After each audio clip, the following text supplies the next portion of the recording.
What's up, Joe? What's up, everybody? Welcome to another edition of Sports 360. I'm Jeff Fennell, and I'm here, as always, with Rob Duran of Rob Duran Sports. Rob, what's up tonight? Hey, what's going on, Jeff? Hey, man, glad to be back.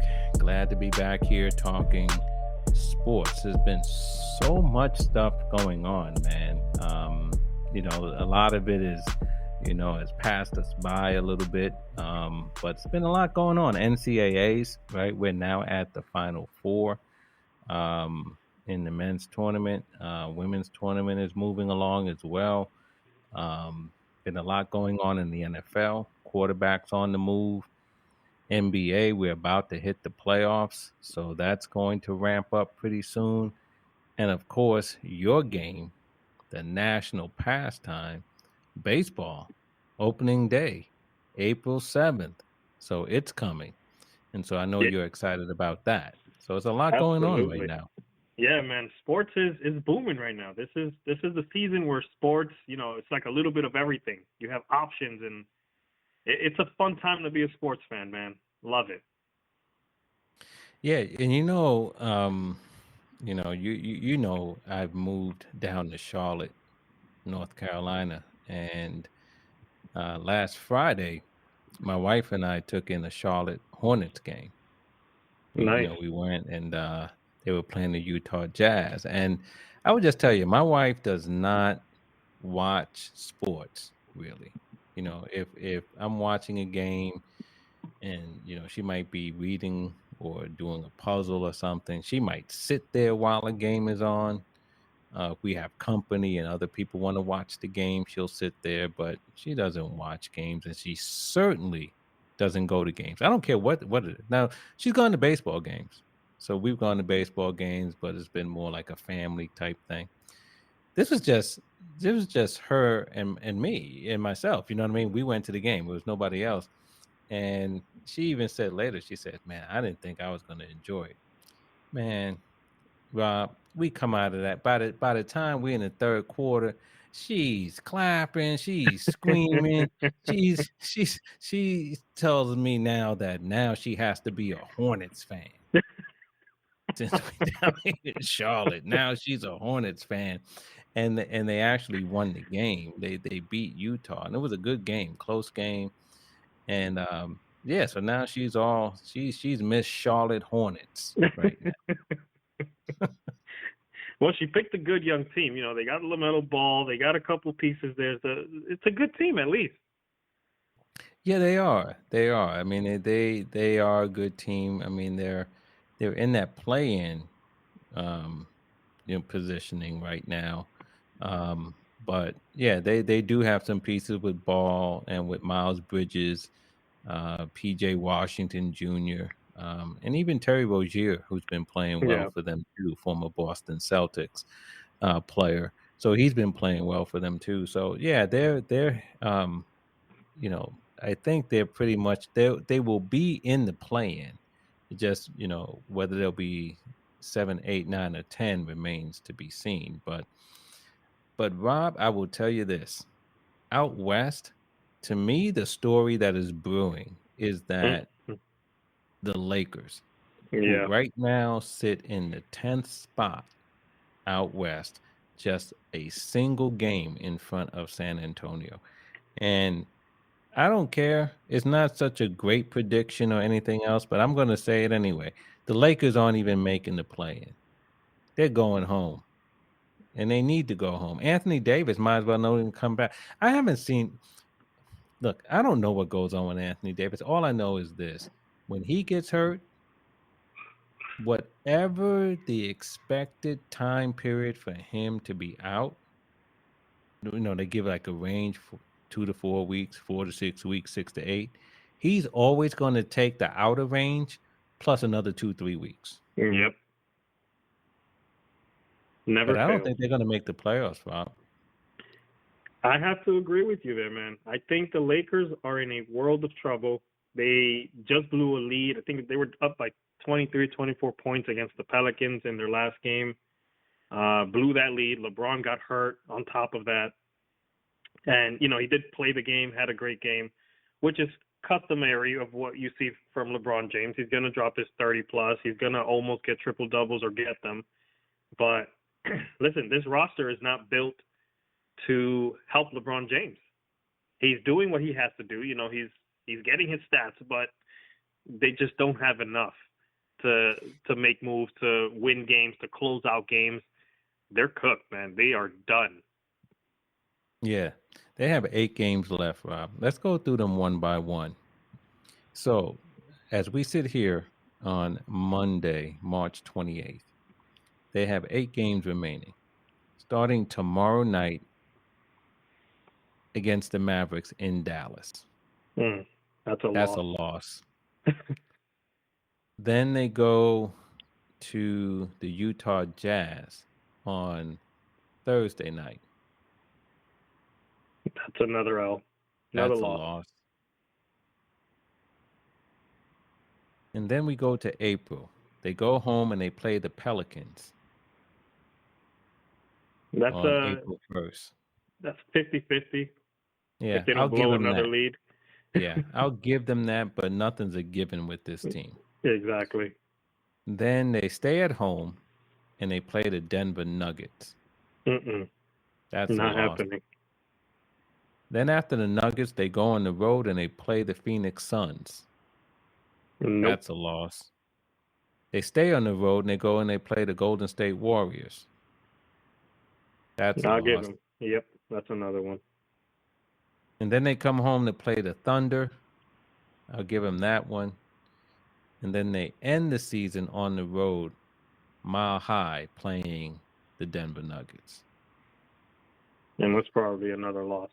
Yeah. The only way they might win that game is if Denver's resting guys, because it doesn't affect their seeding.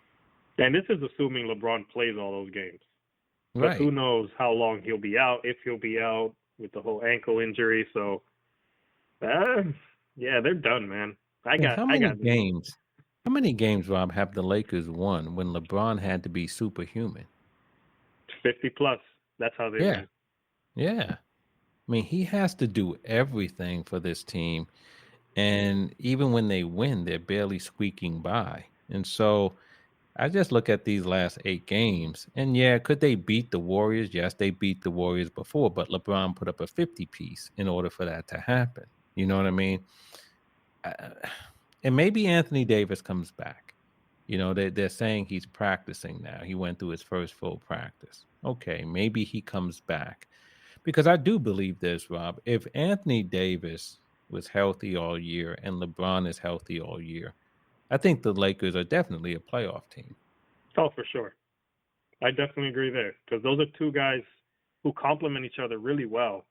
And Anthony Davis, when healthy, he's probably a top 5 player.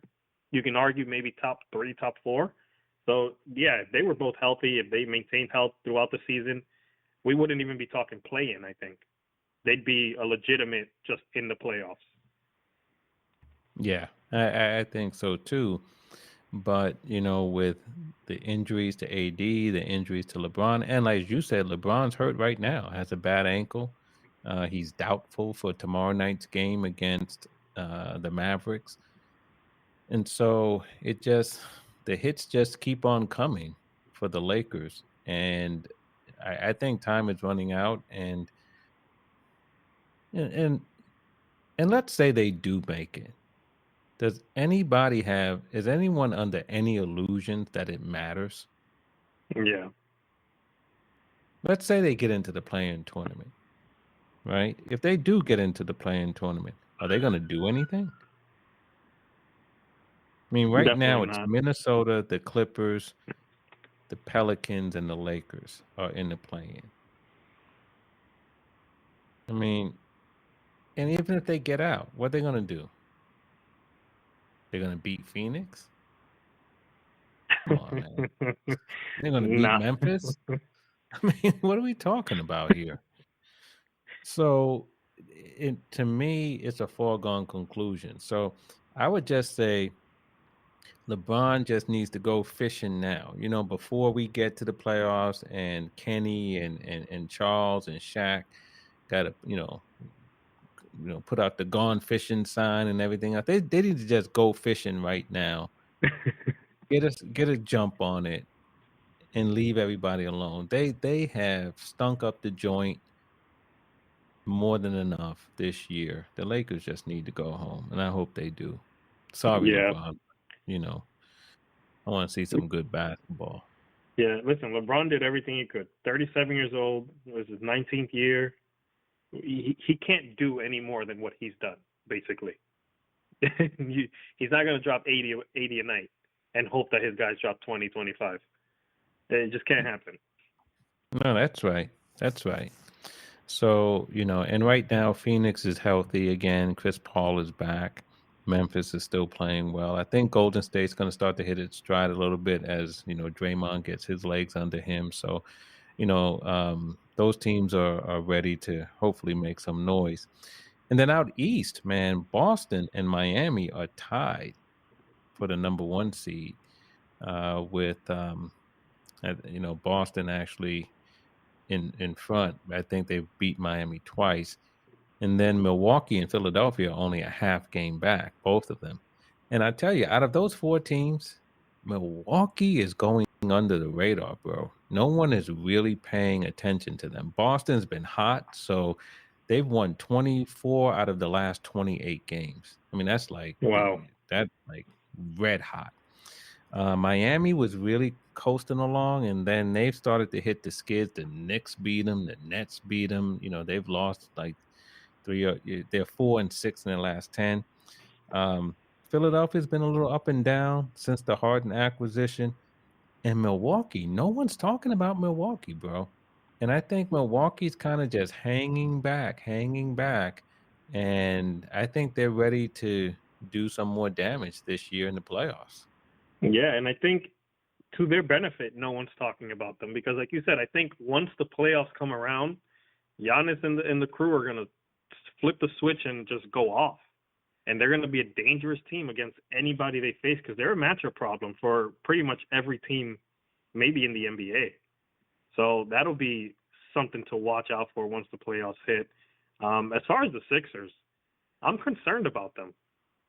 Embiid is who he is, but Harden looks old, man. Harden it just feels like he's lost a step or two. He's not getting the kind of separation he's accustomed to getting. And maybe, the whole rule changes thing with the foul calls, maybe that's affected his game. But I think he just looks slower. He looks like he's lost a step or two. He's just not the same James Harden. And that's concerning because they need James Harden to be James Harden if they're going to beat these top tier teams in the East. And kudos to the Celtics. An incredible run they've had. It's insane. Like, I didn't realize they were in first place until I saw the highlights and stuff like that of their last game. But wow, man, the kind of run they're on. And I caution though, because we've seen the Celtics hot before, and they kind of fall apart in the playoffs. So it's a wait and see approach for me when it comes to the Celtics, and not because they're from Boston and I'm a New Yorker. Has nothing to do with it. I'm just saying. Right. But they've played some great basketball. Tatum and Brown have really figured it out together, which is something we've been waiting for a few years now. And they've both matured their games enough to complement each other and just, they're a duo that can drop 60, 80 points, whatever, together a night. So great basketball in the East, man. Just great.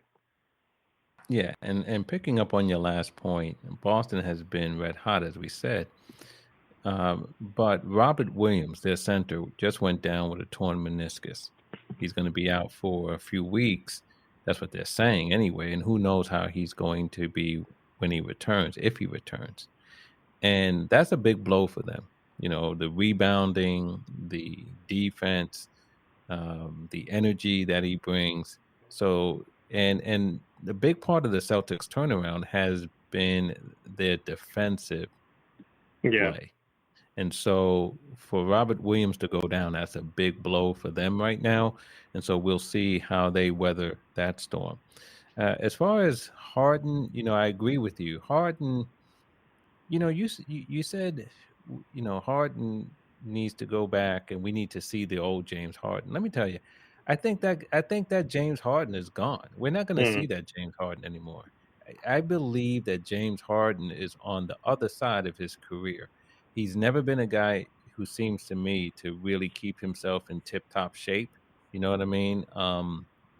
He likes to do his thing off the court. At least that's the rumor about James Harden.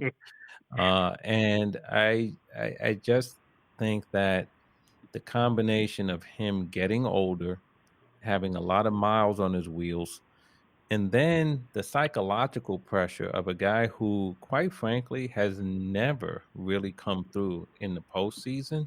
Mhm. None of that bodes well, in my opinion, for the Sixers. And then the other thing is this: if you're Seth Curry, okay, shoot threes, right? But you know how the playoffs become, Rob. Yeah. You can't just always just be jacking up threes. At some point, you have to do more than that. And Harden, with all that dribble, dribble, dribble, step back three stuff, you know, because the games slow down, it gets more physical. It's the end of the season. Your legs are heavy, right? And putting up all these threes, that's a tough formula to try to win. And then you're in Philly where the expectation is to win and the fans are hostile and all the rest of it. I'm telling you, I don't like what may be coming in Philadelphia because I think James Harden is going to have a lot of pressure on him heading into the postseason. Yeah, and we saw he doesn't come through, like you said. When he was in Houston, he couldn't get over the hump. He struggled shooting, and this is when he was younger. He had those wheels, and he had the ability to get that separation and hit those threes and all that stuff, and he just wasn't doing it. So either he has to adjust his game ASAP, or Philly may see some trouble very quickly in the playoffs. Yeah. And then lastly, one other team in the East that I think bears watching, I just don't know if the matchup is going to be favorable for them, is the Toronto Raptors. They've been playing really, really well.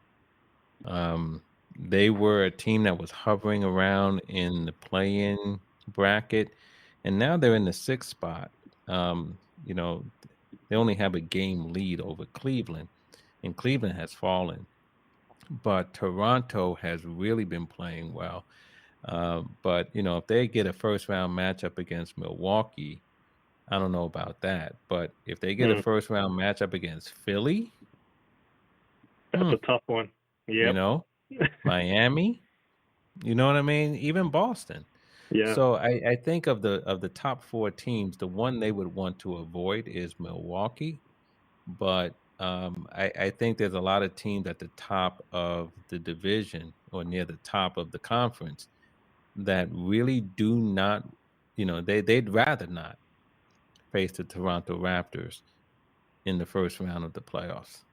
Yeah, Toronto's one of those teams that can surprise you, but it won't be so much of a surprise if they actually win. So good. That's some good points there, because they do have the ability to beat some of those teams ahead of them.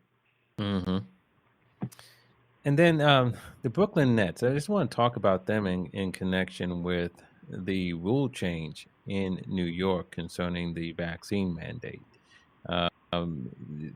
The rule has been changed, struck down, modified, whatever the case may be. But Kyrie Irving now can play at the Barclays Center. He can play in New York City. That's good news for the Nets and for Kyrie. It's also good news for unvaccinated players on the Mets and Yankees who were going to be in a Kyrie situation, right? Not allowed to play games in the Bronx and in Flushing. But that's big news coming out of New York City, man, both for basketball as we head to the playoffs and also for our Mets and Yankees. Yeah, huge news, because, like you said, now these guys can play at home, and I think we all kind of saw the writing on the wall coming as the NBA playoffs were about to come around, opening day, and all that stuff. Um, I didn't think the rule made sense, because Kyrie and all these guys were going to be able to attend these games. You know, how funny would it look? You know, these Yankee players, Mets players on opening day, sitting in the stands behind home plate instead of being able to play. It just wouldn't have looked right the same way it looked when Kyrie was at the Barclays Center. So I'm glad they amended this rule or changed it, whatever it was. But I'm glad to see it has changed, because now we get to see these teams at full force at home. Yeah, and the Nets are going to have an opportunity to work Kyrie back in on a regular basis, ongoing basis, the continuity, right? Home and away games over the next eight or nine games or so as they end the season. And I think that's going to be helpful for them. And I will tell you this: Brooklyn has to be the scariest team at the bottom here, right? Because they're in the playoff bracket. And, you would have to think, right now it's Cleveland, Charlotte, Brooklyn, and Atlanta. You'd have to think that Brooklyn has a good shot of coming out of that. And then whether they're seventh or eighth coming out, who's ever at the top and gets Brooklyn, they better watch out, man. Yeah, because Brooklyn, everyone talks Kyrie and KD, but they're a deep team on the low. Yep. They're good. They have some guys that are they're just ballers, man. And as a team with the Heat, the Celtics, the Bucks, even, they weren't expecting to face the Nets right away, and that's maybe a second round, Eastern Conference Finals type matchup. All of a sudden, you're facing the Nets right off the bat. You're like, oh man, here we go. Like, no cruising right off the bat. So I'd be worried if I'm one of those, 1 through 3. We'll see where the Nets end up, but something to keep an eye on. No doubt about it. And Brooklyn has to be happy, and the rest of the NBA has to be a little concerned, especially if over the next week or so, the Nets get it into gear. Hey, listen, on the football front, we've seen a lot of movement, especially quarterbacks. And I would think of all of the quarterback moves, Matt Ryan has gone to the Colts. He replaces Carson Wentz, who's now gone to the Washington Commodores, right? And Russell Wilson, we talked about before, is in Denver, having been traded from Seattle. But probably the biggest news is Deshaun Watson going to the Cleveland Browns. What's your take on that move, which is surrounded with quite a bit of controversy given all of the charges that are still pending against Desean? Yeah, I think it's one of those situations where the Browns saw that the charges, I forget what the outcome was. I don't know if it was that there were no legal charges against them or something like that. But the Browns saw that. They, quote unquote, did their homework, and they said, we need to upgrade at quarterback. I think, when it comes to sports, organizations are very quick to say, you know what, let's do what's best for the team. Let's focus on trying to get wins, putting people in the stands, as many as we can, because we need to win. And I think this is ultimately what led them to get Deshaun Watson on the squad. Look, and for the Browns, from a pure talent standpoint, significant upgrade. Big time. Okay, over Baker Mayfield. I've gone on record of saying it before. I'll say it again. Baker Mayfield's not going to lead a team to the promised land. He's just not. He's not that kind of a guy. I think Deshaun Watson has that kind of talent to lead a team and to make a team better. He has the ability to make throws that Baker Mayfield can't make. And I think that the Cleveland Browns are a better football team because of Deshaun Watson. Now, it doesn't come, like I said, without any controversy because of all the allegations of sexual assault and sexual misconduct. He has 22 cases. It said they're still pending, so they haven't gone anywhere. But, it's one of those situations, Rob, where for me, the Browns looked at it They knew that they needed to make a change at the quarterback position. Obviously, Deshaun Watson had been out there. He hadn't played last year, and people were wondering, even last year, they thought he was going to be traded and so forth. He's now a year removed from that. And the Browns said, you know what? We'll take a public relations hit, but we'll get the talent. And that's what they did. Let's just call it plain. That's what they did. They were looking to upgrade the talent on their roster at the quarterback position. And they figured, hey, it's controversial. We're going to take a hit. Some people are going to like the move. Some people are not going to like the move, but we'll live with it. And that's, and here we are. Yeah, and they've structured the contract as well, which is also controversial. The way they structured his contract is to take the hit if he is, suspended or put on the commissioner's exempt list, depending on what happens with these cases. So yeah, like you said, they made a football decision, and they stuck to it, and they're taking the heat for it, and they're okay with it. Yeah. And so we'll see how things go in Cleveland, but certainly from a quarterback position, that's, you think about the quarterbacks now. Cleveland has Deshaun Watson. Cincinnati has your boy, Joe Burrow. Yeah. We still have Lamar Jackson, right? So it's going to be some interesting quarterback play in football this year. Carson Wentz, though, is an enigma. A quarterback that seemed to have all of the tools. His first 2 years in Philly seemed to be, figuring it out. Seemed like he was one of those guys who was destined to be a face of the game, and it just hasn't turned out that way. So he's gone from Philly to Indianapolis. Didn't work out there. They got bounced from the postseason, last game of the season, losing to Jacksonville, a game they should not have lost. And now he's on the move again, this time to Washington. And look, I don't know what's going to happen with Carson Wentz, but I don't think he's ever going to turn into the guy we thought he was going to be when he was with Philadelphia. No, he's had one of those weird careers because, like you said, he was figuring it out in Philly, had that MVP type season, got hurt. They win a Super Bowl without him, and then it's just, I don't know, man. He has talent. It's just, maybe he's a late bloomer. We saw Alex Smith later in his career become, a good game manager and lead his teams and stuff like that. Maybe that's what Carson Wentz eventually becomes. But man, talk about a weird career. So we'll see how he does now with Washington. But the thing is, I think Washington's going to need him to elevate the quarterback position. They do. You know what I mean? To me, that's the problem. I think they're the type of team that is going to look for him to make plays.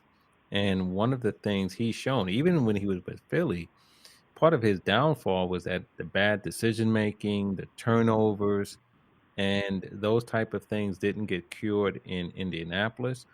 And I'm not sure it's going to get cured now that he's back in the NFC East. So especially if you're going to put the ball in his hands, expecting him to make plays, that's been a bad formula for Carson Wentz. So, because as you said, it's one thing if you're going to be Alex Smith and you're a game manager, but if they want him to be a playmaker, that to me is where the problem comes in. Yeah, 100% on that. Switching to baseball real quick. I know, again, I know you're excited about opening day. I tell you what, Rob, I'm excited about opening day, and not because of opening day, but because as we get closer to it, we're going to get your predictions for the coming year. I can't wait. I can't wait. I bought a new pen. But I want to make sure when I'm writing this down, I don't run out of ink. Man, I'm working. I'm crunching numbers. I'm working around the clock. They're coming. You're working around the clock. Okay. Okay. I'm I'll losing buy that sleep. one. I'll buy that one.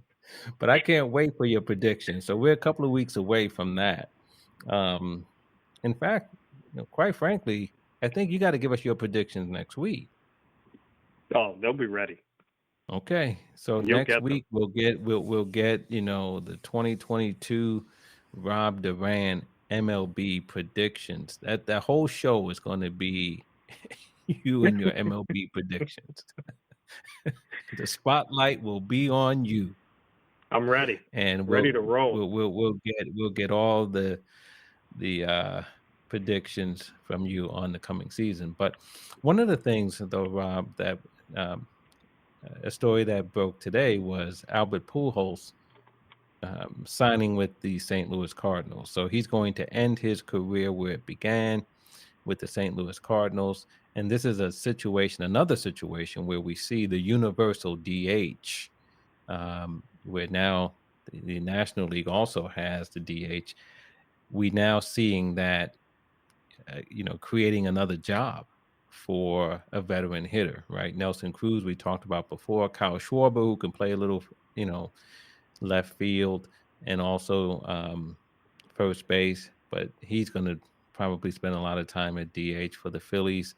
And now Albert Pujols. And the Cardinals already have picked up Corey Dickerson, who I think might be doing some DHing as well. So, but even for a situation like with Ronald Acuna Jr.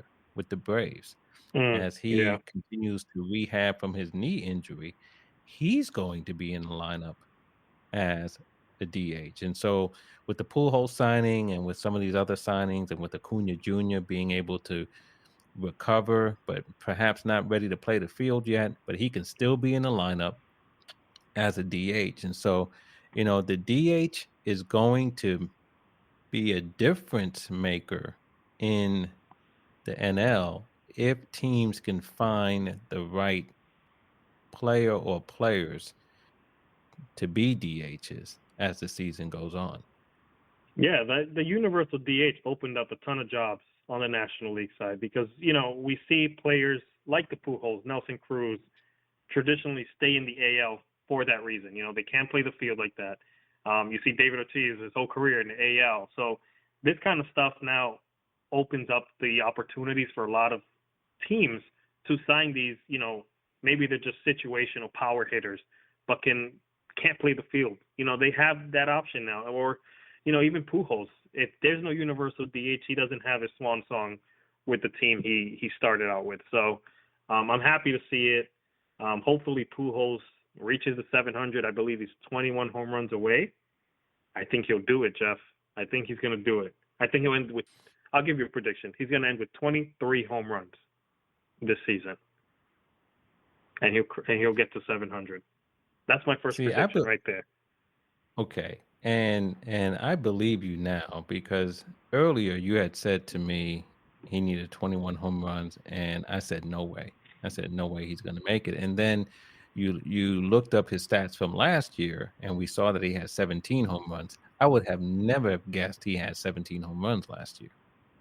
And he didn't have that many plate appearances. So yeah, you got to figure St. Louis, the Cardinals are going to give him, within the play of of the game, right? I think they're still going to be out there trying to win games first and foremost.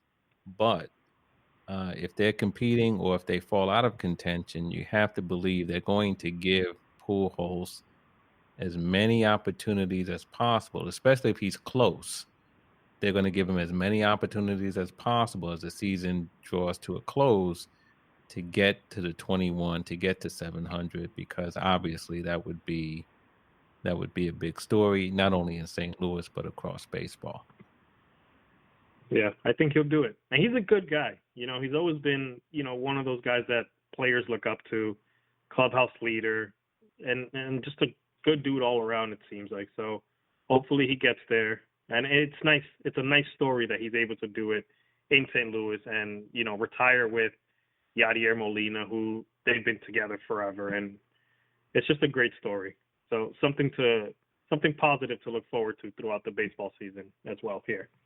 Yeah, I agree with that. Albert Pujols has been one of the great ambassadors of the game. Yeah. He's just done everything the right way. So yeah, glad to see him back. He's going to have a farewell tour. He said this is his last season, so that's something to look forward to. And now, Rob, as we close this out, again, we're going to turn the spotlight, as we've done over the last 2 or 3 shows, to Brittany Griner, who is still in Russian custody in a Russian jail. The latest has been that um, an ambassador from the U.S. Embassy, or an official from the U.S. Embassy, was able to see Brittany Griner recently and reported that she's in good condition. Um, and so that's some good news, I guess. She has a May 18th court date in Russia. We don't know if that's where she will be facing sentencing, but whenever that comes, you know, she's facing 10 years, and it could include working in a labor camp. Oh, And so it's good to know that she's in good condition based on the report from the embassy official. But there's still a lot of concern.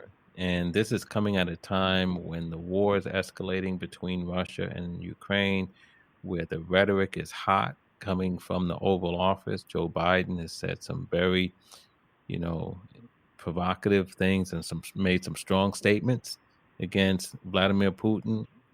So you know that the relationship between the United States and Russia is very strained right now.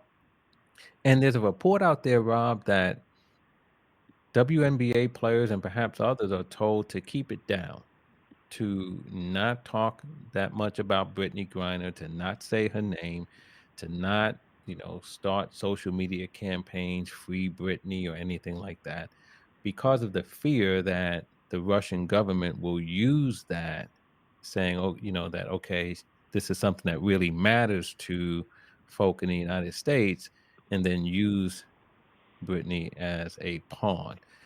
That part right there, I get the logic. I don't agree with it. And I wonder what your take is on that last point, and then generally on what's going on with Brittany Griner. yeah, that it's tricky because you kind of understand where they're coming from and saying, let's not shine too much light on her and the situation to avoid this becoming a big public thing in Russia. But also, you don't want to just ignore the fact that she is over there, and there, except for the visit from the person in the UN, there is no way to tell how she's really doing on a day-to-day basis, and it's a scary situation. So you don't want to just pretend it's not happening and not give it attention, because you want to continue to make sure that she is okay, and that eventually, hopefully, she does come home. And just overall in the situation as well, it's continues to be scary. Um, I don't know what the hearing is the outcome of that is gonna be. If it is the sentencing, if it is the 10 years and everything else, it's still a scary situation, man. And I hope that there is some type of different resolution to it, that something happens where she can get home, and she's home safe. Yeah, and I would have to believe that whatever's going on May 18th, it probably won't be sentencing. Maybe it'll be the opening of a trial, right? Hmm. Presumably, there has to be a trial, even in Russia, I know. even though the likelihood of having, some blind justice being applied probably is not going to happen, right? Yeah. But yeah, you said it. I mean, it's a scary situation, and like as I said, on the idea of not publicizing it or keeping it quiet, not initiating campaigns and things of that sort. Again, my mind just goes to the wisdom of that, even though I understand the rationale. But I also go to another place, and that is, if this was a male athlete, a male basketball player, if it was LeBron James, if it was Seth Curry, if it was Tom Brady or Dak Prescott, would the idea of keeping it down also be part of the approach here? And again, I get it, and maybe it would be. And look, this is a very sensitive situation. I don't have any expertise in dealing with it, so I'll be the first to admit that.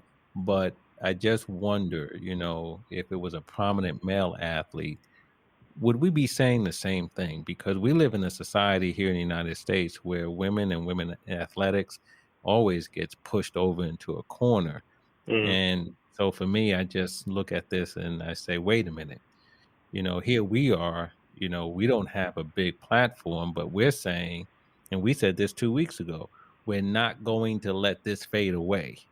yeah. And yet, now you're hearing people saying, hey, don't bring too much attention to it because of some strategic play here. So, but I just wonder if it was a prominent male athlete, would it be the same? Yeah, and I don't think it would be the same. I don't think we'd be hearing people saying, "Hey, quiet it down." It'd be the complete opposite, in my opinion. Yeah. But in any event, even putting that aside for the moment, hopefully we can get a resolution before May 18th, because if she's going on trial, I Yeah, mean, that to me now gets a different set of machinery going. You know what I mean? And if she's gone on, she goes on trial, and the trial moves along, and then she gets convicted, and then there's a sentencing. You know what I'm saying? Like you would have to hope that before we get into that kind of a situation, hopefully she can be released. Because if it goes to trial, to me at that point, we're in a different realm. So hopefully we can get something sooner than later. yeah, absolutely. So, but it's something to keep an eye on. Again, we'll also keep an eye on Final Four coming up. In the men's side, we talked about it. We mentioned it a little, just briefly, but North Carolina and Duke are going to be facing each other in the Final Four, and then the other matchup is Kansas and Villanova. So we have some real Very blue good. bloods who are playing in the Final Four. And hats off to St. Peter's, man. And Shalene Holloway, the coach of St. Peter's, and those guys, 15 seed, made it all the way to the Elite Eight. And hats off to them. And for me, I've always liked Shalene Holloway's interviews, man. They talk to him and go, you know what? You know what? We're from New York. We don't care about nobody. I just love his interviews, man. You know what I mean? Yeah, But hats off to St. Peter's for the run that they had. But the Final Four has some real, powerhouse schools ready to go at it, as the NCAA tournament looks to wrap up next weekend. So that's something to really look forward to as well. So, but yeah, brother. So listen, man, good talking to you this time again. Go into the lab, bro. Go yeah. into the lab. Get out your protractor. Get out your compass. Get out your dice, whatever you use.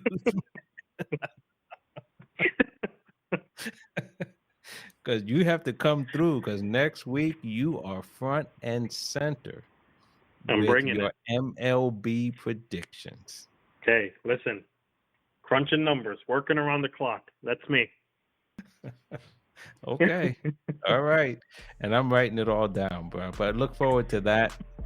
And obviously we'll keep our eye on other things going on out there as well. But look forward to coming back next week, man, doing it all again, hearing from you on your predictions and on other top stories in sports. And so until then, man, be good, and I will catch you next week as we do it again on Sports 360.